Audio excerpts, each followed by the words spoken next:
அஸ்ஸலாமலைக்கும். என் பேர் ரூஹினா பர்வீன். நான் ஆலங்குடியிலிருந்து வர்றேன்.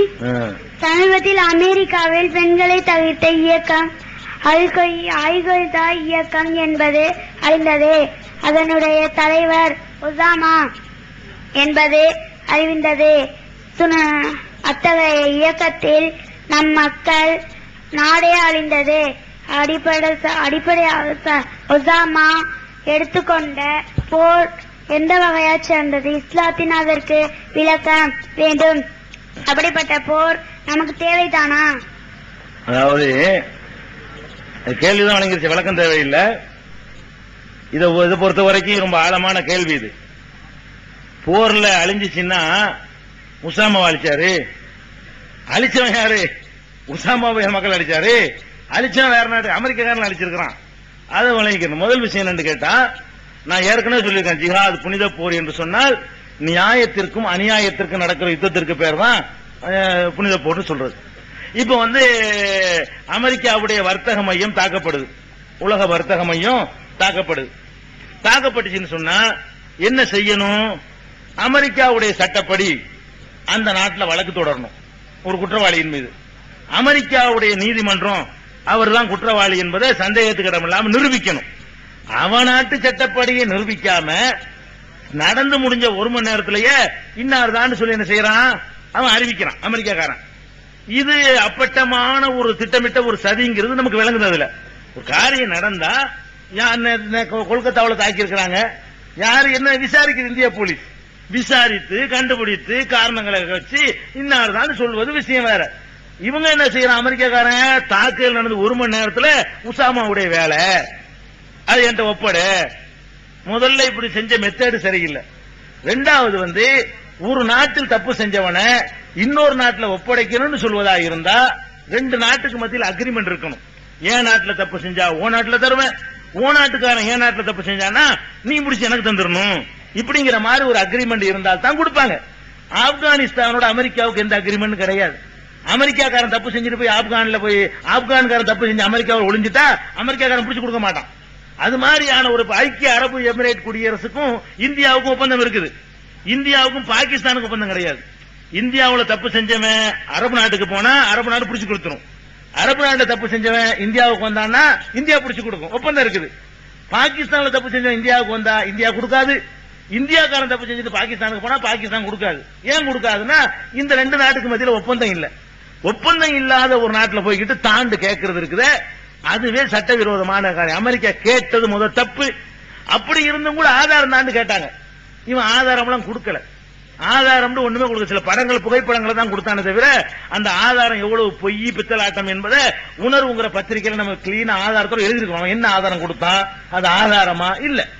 அநியாயமான முறையில ஒரு எவிடன்ஸ் கொடுக்காம ஒப்படைன்னு கேட்கும் பொழுது அக்கிரமத்துக்கு கட்டுப்பட மாட்டோம்னு உறுதியா நின்றாங்க. பதவி போனாலும் சரி, அதிகாரம் போனாலும் சரி. சரின்னு முல்லா உமர் சொல்லியிருந்தாருன்னு சொன்னா உலகத்திலேயே ஒரு செல்வாக்கு மிக்க தலைவர் ஆயிருப்பாரு. கோடி கோடியா பணம் கிடைச்சிருக்கும். ஆப்கானுடைய பெரிய சக்தி மிக்க தலைவர் ஆயிருப்பாரு. உலகத்துக்கே தெரிந்த ஒரு பெரிய பிரபலம் ஆயிருப்பாரு. அவர்களெல்லாம் விரும்பல. நியாய ஆதாரம் தான் கொடு, இல்லைன்னா நான் பதவி வேண்டாலும் இழப்பேன், எதை வேண்டாலும் இழப்பேன், கொள்கை விட மாட்டேன்னு நின்றார். அதனால அந்த உறுதி இப்ப ஆச்சரியப்பட உலக வரலாற்றுல முல்லா முகமது உமர் மாதிரியான ஒரு உறுதியானவர்களை சரித்திரத்தில் சமீபத்தில் பார்த்தது இல்லை. இவ்வளவு பதவி ஆசைக்கு இது பண்ணாம, மிரட்டலுக்கு பயப்படாம, அதுக்கு பயப்படாம உறுதி அளிக்கிறார் ஒரு கொள்கையில. அப்ப அமெரிக்காக்காரர் இப்ப பாருங்களேன், அங்க இருந்து நம்ம நாட்டுல பார்லிமெண்ட் அடிச்சு போயிட்டாங்க பாகிஸ்தான்காரன். அடிச்சுட்டு போனா இப்ப அமெரிக்கா என்ன செய்யணும்? இப்ப என்ன செய்யணுங்கிற கொடுன்னு சொல்லணும்ல பாகிஸ்தானுக்கு. இந்தியாவில் அடிச்சு பிடிச்சு கொடுங்க, கொடுக்க மாட்டாங்க, சொல்ல மாட்டாங்க அமெரிக்கா. இப்ப பாகிஸ்தான் இப்ப நியாயம் இல்லைன்னு வழங்கி போச்சு அமெரிக்கா. அமெரிக்காவுடைய கொள்கை எந்த நாட்டில் தப்பு செஞ்சாலும் பிடிச்சு கொடுக்கணும் இருந்தா, அப்ப பாகிஸ்தான்காரன் இந்தியாவில் அட்டாக் பண்ணிட்டு போயிருக்கான, அவனை பிடிச்சு கொடுண்டு இந்தியா தானே கேட்குது, அமெரிக்கான்னு சொல்ல மாட்டேங்கிறான். அந்த அமெரிக்காவுக்கு இந்தியாக்காரன் வழங்காம சப்போர்ட் பண்றான். இவங்க உலகத்தையே தன் கீழே கொண்டு வர்றதுக்கு திட்டம் போடக்கூடிய ஒன்னா நம்பர் கயவர்கள் அமெரிக்கர்கள். அமெரிக்கா இன்னொரு பிரிட்டிஷ் காலனி ஆதிக்க மாதிரி ஒவ்வொரு நாட்டிலையும் கொண்டு சவுதி அரேபியாவில் பட, பாகிஸ்தான்ல பட, ஆப்கானிஸ்தான்ல பட, இந்தியா கடற்படையில பட, ரஷ்யாவில் கொண்டே பட, செசனியாவில் கொண்டே பட, எல்லா நாட்டிலையும் படை இறக்கி வச்சுக்கிட்டு அம்பூர் நாட்டையும் காலனி நாட்டாக பார்க்கறான், திட்டம் போடுறான். உலகத்துக்கே கட்டியாளணும்னு ஆசைப்படுறான்.